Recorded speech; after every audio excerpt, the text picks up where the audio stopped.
Get those toes pointed a little toward me. There you go. Narrow up that stance. Okay, good. So when we narrow, we don't have to point right at the target, right? Mm-hmm. Okay. There's not a whole lot of our body that's going to be moving, okay? So one thing that we're struggling with is our hands. I feel like our hands are kind of the missing link, you know? But a lot of it you're saying is controlled by kind of your upper body kind of diving at the ball. So what I'd like to see is maybe, I don't like to use the terminology of a little more stack and tilt, okay? So you're going to kind of stack yourself because we're not looking for a whole lot of rotation with hips or body. We just want to rotate the shoulders back and through. Okay. And hopefully when we come through, we accelerate, okay? So it's almost like I'm going to chip with all of my weight on the left, okay? And what I'm working on is shoulder back, but then accelerating through that shot, okay? Okay, now, do we want everything to turn together, or do we want separation? Together on the backswing, separation on the downswing. Yes, but again, if we want to create power, how do we do that? Through torque, right? Right. So, if I was swinging both hips and shoulders together, that's not going to have very much torque. They got to separate, get towards the top. Yes. Yeah. So what I'd like you to try to do is keep this on your stick as straight as possible. Okay. And all I want to see now is just you focusing on getting this. So if you can get it to 90 degrees, let's try that. So just work on, yeah, there you go. Do it again. So now what you're feeling is a little bit of resistance on the hips. Yep. Right?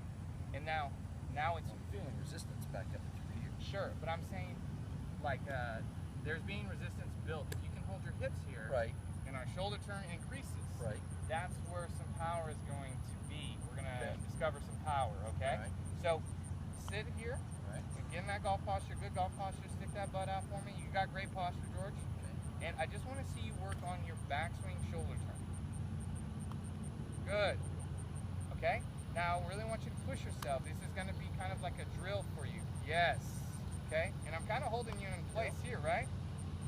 So now you kind of see that now we're building a little bit more resistance against each other, the hip and the shoulder, right?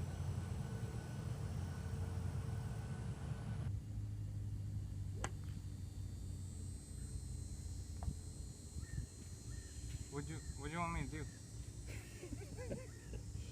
George, let's just talk about why the ball goes low. Okay. So you have a 9.5 driver. Right. Okay. All the golf clubs in your bag. Is there any club that you hit on the upswing? Up on it. Only the driver. Maybe the putter. Just depends on who you're asking. Okay. Yeah. Okay. Now, I wouldn't think about the putter at all. When you're coming through with driver, okay, typically for any golfer, you're going to hit down on it, which is actually going to de-loft the club. So your 9.5, dynamic loft, when you hit it, it's probably 5 degrees, okay? Okay. So those times that you're hitting it significantly lower that you can notice, so what do you think happens? Well, more often than not, what's happened is I've stood up out of the shot a little bit and caught it on the lower half of the club face. Okay.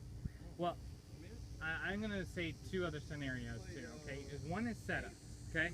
Now, we're trying to catch this golf ball when we got the club, past the bottom and we're on our way up. So we're actually maybe adding that 9 degrees, staying at 9 degrees instead of it de-lofting, okay?